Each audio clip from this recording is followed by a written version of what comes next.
The Rich and Mike Show, Flagler County's hometown sports show. Here are your hosts, Rich Carroll and Mike Licio. Yes, it's another episode of the Rich and Mike Sports Show. Good Saturday morning, Flagler County. And a good Saturday morning to you, Mike Licio. Hello, Flagler County. Rich, you can probably hear the music in the background. I am in a different spot to wrap up our last show in the 7:30 a.m. slot. I am where I always am, suppose it seems to be, around softball. I'm under the bleachers at Flagler Field here in St. Augustine, where I realized I've dropped a lot of pencils underneath here through the years. Got a lot of number twos down there, number two pencils. Dixon Ticonderoga is the only brand I use. Not a paid sponsor, but if you're interested, holler at your boy. But I'm very much a writing implement snob. So yes, only Dixon Ticonderoga number twos. Wow. Yellow. I'll take a black Dixon Ticonderoga, but only Dixon Ticonderoga. It doesn't matter the subject. The in-depth analysis is always there for Mike Licio, even on pencils. It's unbelievable.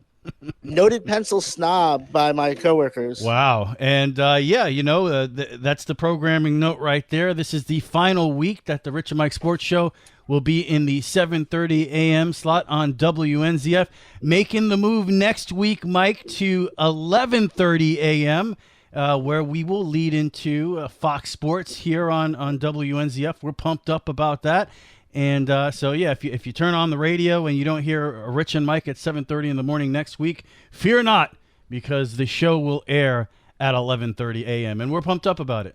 Absolutely looking forward to it. You know me, I'm not a morning person at all, so I'm looking forward to the new time slot for sure. I concur. So we got that going on. And, of course, Mike Licio broadcasting from a softball game. Not a shock at all, right? We'd expect no less for you to be out there on a Friday evening. You'll be on the broadcast there as we record this on Friday night. Yes, Flagler College is having their senior day. It's a rare. I can't remember the last time we did an evening game in April. We usually do a lot of those in February, but this one, a Friday night senior night, which I think works out better for a lot of the people traveling in, against Georgia College, with a chance to secure the number 2 seed in the Peach Belt Conference. But not the only softball I was around this week. I made the trip over to FPC on Wednesday, where they took on a very good beachside team that, if you recall, Matanzas beat 3-1 a couple weeks ago.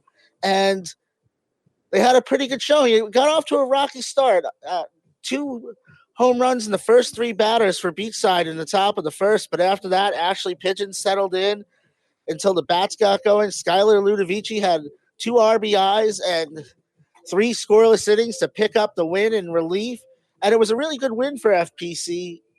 They finished the second half of the year 5-5 after a 1-10 start, so congratulations to Brooklyn Jimison's squad on a big win. I got to talk to Skylar Ludovici. You'll hear from Sadie Shell, who I also talked to in a little bit. And, of course, you heard Coach Jimison and Skylar and Sadie on the morning sports yesterday morning. If you haven't heard it, you can go back to our YouTube channel, and it's always available there to listen to the morning sports and the morning news, Rich. There's a lot going on in the morning news. We'll save that for a different show. But yeah. Oh, boy. I will say this. There's some exciting things going on in Flagler County, aren't they? Oh, yeah. It never a dull day here in Flagler County and in Palm Coast. And, yeah, you really saw a turnaround from that FPC softball team. Right now, they've won 3 of their last 5 games. They were stuck on 1 win for a while there. So it's great to see that they've turned it around, 6-15 on the season now. So great job over there at FPC and their new beautiful facility, which we had a chance to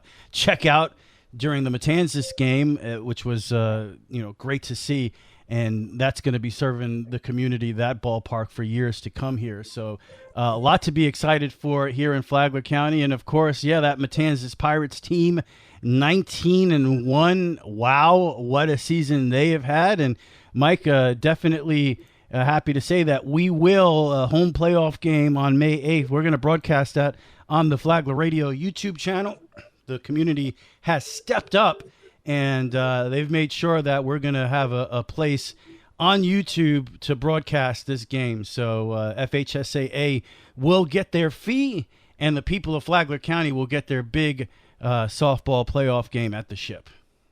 And we can't say enough about the community stepping up. We put the word out there, and it seemed like the community was quick to respond. The first step to that is the district tournament, which they are the top seed. In fact, they're the top seed in Class 5A, actually, in the entire class. So they have home field advantage throughout the first 3 rounds of the playoffs at least. And they will start against Englewood on Monday. Excuse me, that's Tuesday. They'll play against Englewood at Beachside High School for the first round of the district tournament. And then the district final will be on Thursday. For FPC, they will take on Atlantic Coast. I believe that game is at Atlantic Coast High School. Atlantic Coast, we saw them a week ago. They're a very good team, too. They've kind of limped into the barn a little bit, but they are a very good team. So FPC will have a challenge in front of them. Matanzas, I think they'll handle Englewood. Then they should meet Beachside, I believe, would be the team that they'd most likely meet in that championship game, a team they've already beat. So exciting times in Flagler County for softball season. We'll have track and field regionals next weekend as well. I expect to see quite a few athletes make it to state from there, including Ladarian Baker from Matanzas, a name that we know all too well for the triple jump. RJ Watson from FPC. Maya Tyson has set all kinds of school records in throwing. Karina Marcellus has a couple of school records for FPC. And, of course, Colby Cronk. Colby Cronk will be trying to get a discus championship and defend his state championship, but he has to get through regionals first as well. So spring season's wrapping up. Things seem like they're going to quiet down, but they're not, because one more thing is happening in Flagler County, Rich, and that is on Monday, spring football practice begins. Wow, spring football practice begins, and it will be an active month for the Flagler Radio YouTube channel, WNZF Sports Network there. And, mentioned the broadcast on May the 8th, Matanzas playoff softball. That's happening. But then we also have on the 20th, the FPC athletics ceremony going on. We'll broadcast that on the Flagler Radio YouTube channel. And then on the same week, on the 23rd, we'll have that spring game for the Matanzas Pirates and see what they got going on. We're excited about that. So usually we don't go so deep into May with so many broadcasts, Mike, but May's going to be a pretty active month for our channel. Pretty excited about it. And, we had a great time at the FPC awards ceremony last year, so looking forward to doing that again. And you'll hear interviews with Rich and I with all kinds of Flagler Palm Coast High School athletes. Well, I call this a teaser. I actually caught up with one this past Wednesday who I've been trying to get to for a long time, and that would be FPC first baseman / catcher Sadie Shell. Sadie, it's been a year to remember. You've overcome a lot of adversity this year. What has your senior year been like? My senior year has been a lot of battling back from adversity. I have had a struggle with my knee. As everyone must know, my ACL recovery has been long and hard. But, being able to finally touch that field and just be able to get myself going back in the right direction has been absolutely amazing. And being able to do it with this great group of girls behind me has been just outstanding. What'd you learn about yourself from that time? I learned about myself that I'm able to overcome a lot more than I thought I could. When I first tore my ACL, I just thought my softball career was going to be over. And being able to, finally realize that I'm the player again, that I used to be, is just an amazing feeling.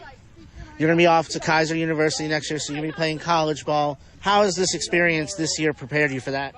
This experience has totally shown me that no matter what life throws at me, that I'm going to be able to overcome it. I'm going to be able to grow and become a better person and better player. Talking about your team, got off to a slow start. Might be a little bit of an understatement, but you guys have rallied together. You guys have really gotten it together these last few weeks and are playing some good softball going in the districts. How does that happen?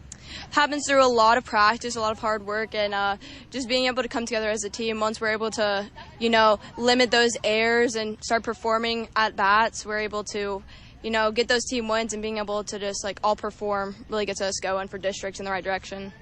Looking at tonight's game, you had a sac fly, RBI, made some plays in the field. Winning against a team like that, where does that put the team's confidence level going into the districts? I think it definitely boosts our confidence after being on, a slow start, like you said.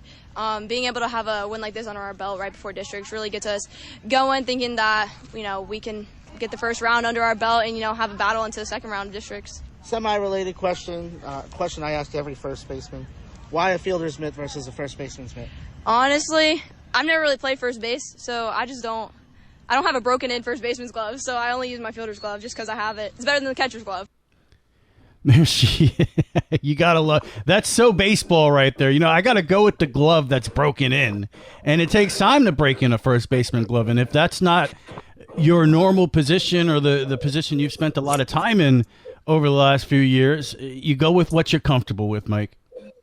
And it's more common in softball than baseball that a lot of first basemen, including the young lady at Flagler who has more putouts than any player in Flagler history, Natalie Murphy, about 100 feet from where I'm sitting. She had 1,000 putouts, and she did them all with a fielder's mitt. Some first basemen, especially in some first basemen in softball, they just prefer the fielder's mitt, actually, because it's easier to field ground balls. It's easier to field bunts, and they feel like they'd rather give up that little bit of comfort with a throw from an infielder to be able to handle those grounders a lot more cleanly. So it's just something I always ask. I have noticed for the most part, though, the left-handed first baseman almost always have a first baseman's mitt versus the right-handers who it's kind of a good mix. I asked Mr. Shell, Nick Shell, the assistant principal at FPC, one of the many, about whether Sadie had one. He says, yeah, but she never uses the dang thing. So I did ask. I did my homework on that. But Sadie, just to be here at this point in the year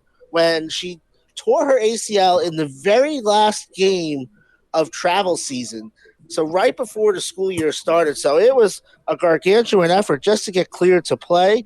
And I thought she might just have to play designated player for a little bit, but she's been playing some first base. I was teasing her on the last play of the beachside game. She caught a ground ball right at the bag, took a half step and put her foot on the bag. And I said, showing off the range. But she has done a great job to get back. She'll be playing first base and most likely catching at Kaiser University next year, who is at some point going to make the transition to Division II. I've asked a lot of people around here. They don't know what that seems to, when that'll happen seems to change quite often. But, Sadie is a leader, and I talked to Brooklyn Jimison about that too, that her seniors, Skylar Ludovici, had to step up this year. Ashley Pigeon played with a broken wrist.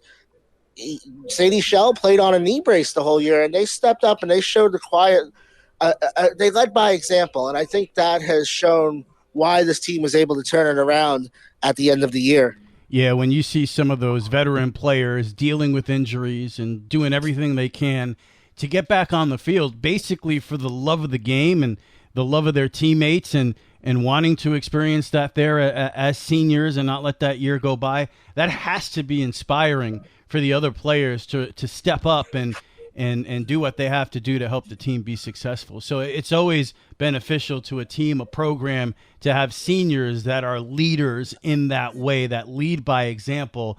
And that's a big reason why FPC was able to turn it around late in the season there.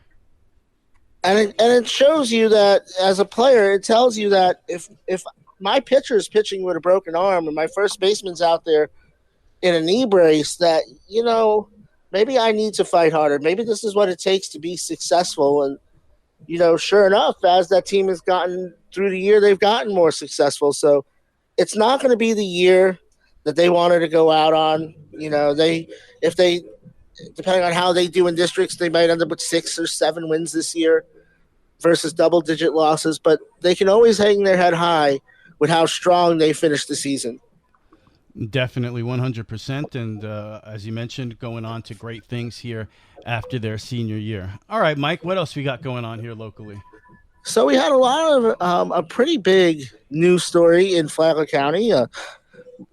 FPC wrestling coach David Bosserdette has stepped down after 3 seasons. He is the director of safety for Flagler Schools, a position he took as an interim earlier in the year. And so he's going to be working in that position full time, and from talking to people, it is quite a demanding job that does not allow him to be able to effectively. It's one of those jobs. I think people forget this sometimes about high school sports. You think about a coach, and you think it's like, Nick Saban. Nick Saban coaches football, but most of your coaches at the high school level have other jobs. Whether it's in the school district or outside the school district, they have other jobs, and his is quite demanding. Like, I was talking to athletic director Scott Trabzik, and he said, David's one of the few people in the district who's on call 24/7, 365. So he is going to step back. I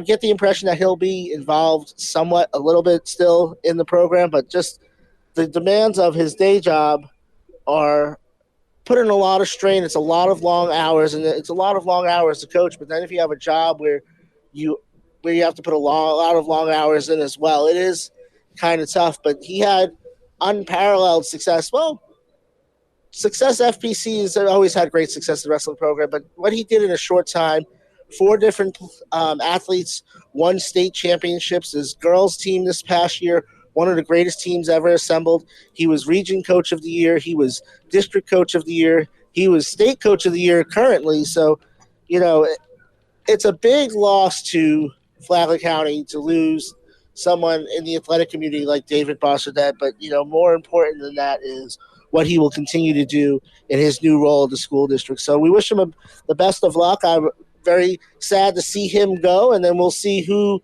will take over at the FPC wrestling program. But they've got some big shoes to fill.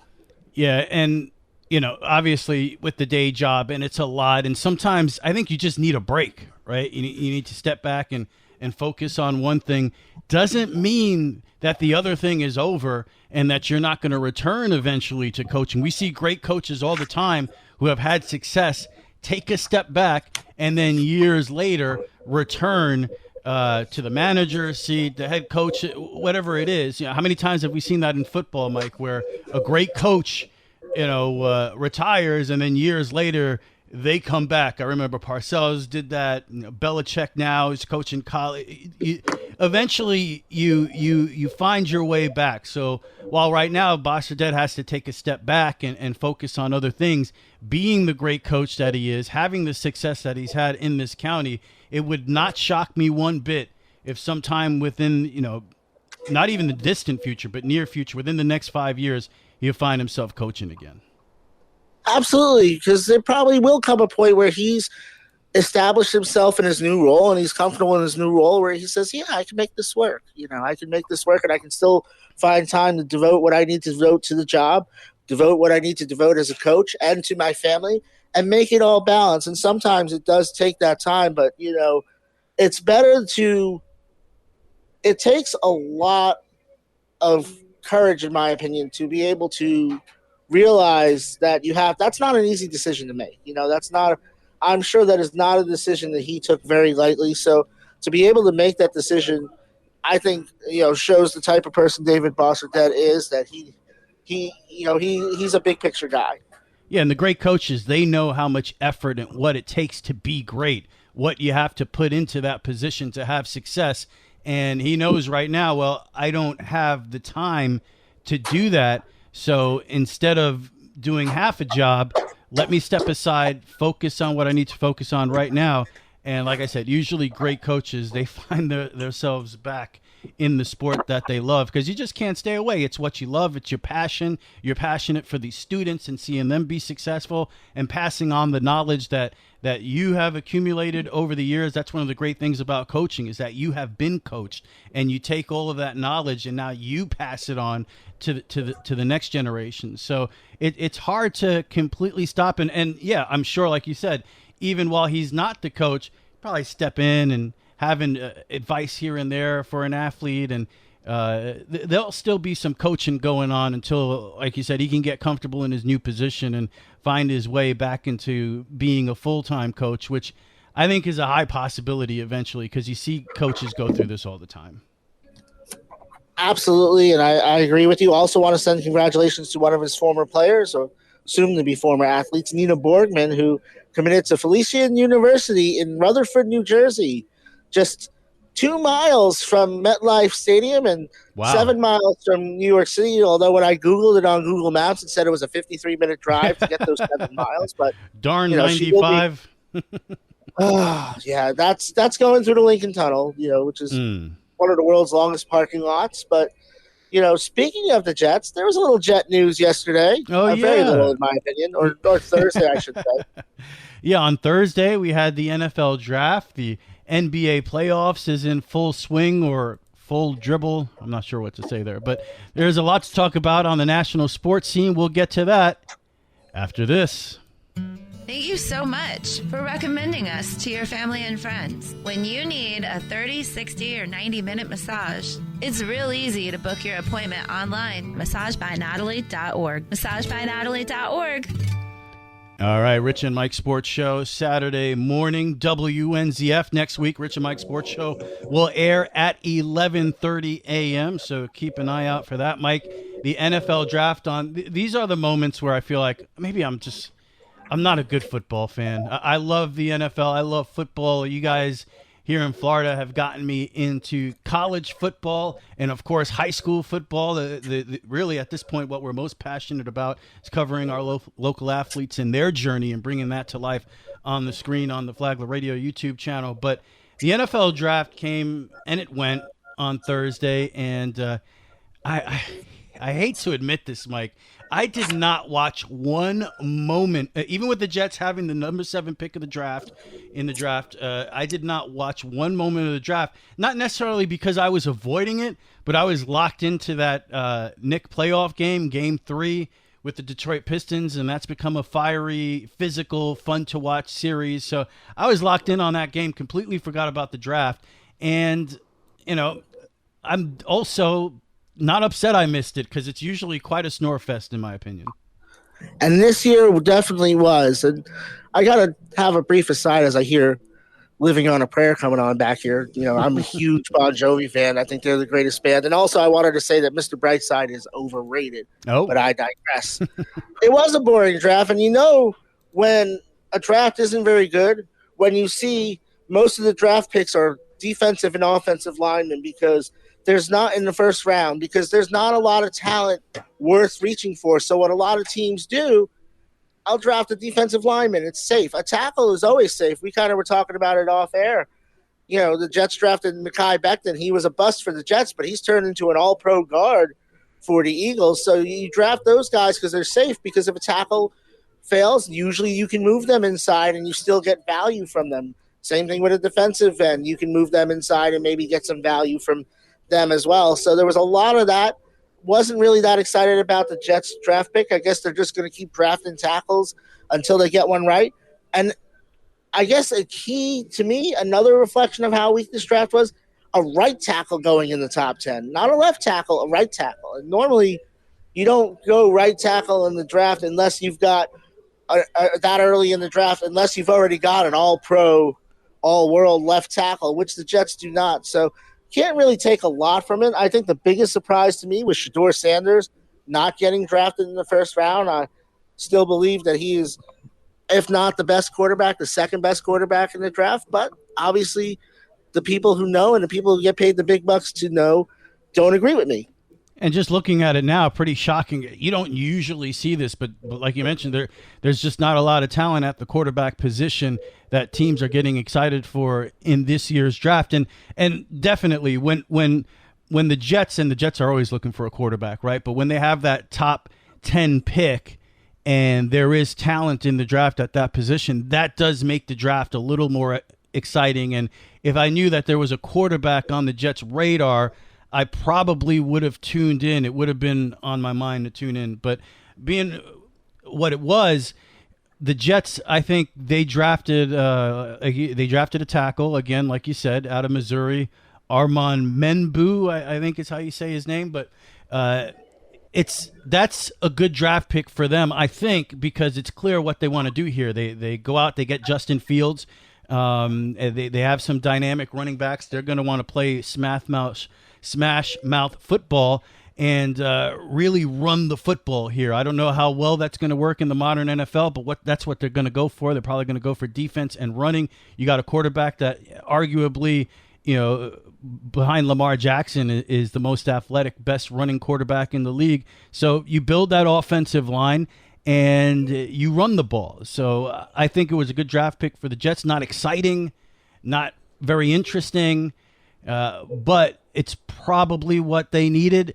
I look at the Giants, because Big Brother, right, in New York, and they get the edge rusher. But then they draft the only other quarterback outside of the first or outside of the second pick, right? Who picked first? Cam Ward went first. Okay. Cam Ward went one. So the Jaguars made a splash trading up for Travis Hunter for the second pick. Right. Yeah. They get the cornerback there. But the Giants, no quarterbacks drafted since the first pick, and they had 2 first-round picks, and they go out there and they get Jackson Dart out of Ole Miss, and that's one of the quarterback names you kept hearing over and over again, in addition to Sanders. So Giants knew they wanted to take a quarterback in the first round. They did it. They basically had their choice between Dart and Sanders. What do you think about the choice they made? I am more of a Sanders guy, so I wasn't surprised by it, though, because it seems that Jackson Dart had been on their radar for a long time now, and he did play in an explosive offense. But I really think, I know it's Shedeur Sanders, it's hard to evaluate him because he played behind such a terrible line, and first couple years of his career played at the FCS level, and I think a lot of the quote unquote baggage that comes with Shedeur is blown out of proportion. But Jackson Dart is a guy who climbed up boards, and sometimes I'm a little leery of that too. Why is it that 2 months ago this guy was a second or third round pick? What changed now? It's not like he played any more games. So I'm a little skeptical on the pick. I think I would have gone Sanders, but, as time went on, it became clear that there wasn't as much separation as I would like to believe between the two. So we'll see what happens. I think the Giants did have to go and get a quarterback for the future. I don't think Russell Wilson or Jameis Winston are the answer for the future for the New York Giants. Those guys are bridge guys at best. And so I think the move, while it wasn't the guy I would have picked, I think it was the right move to make. And you made it late in the first round, so it's not like you used draft capital. You got Abdul Carter, who's expected to be a pro for a long, long time and a dominant player. So I think they did very well, and they have to do very well because those guys are coaching for their jobs.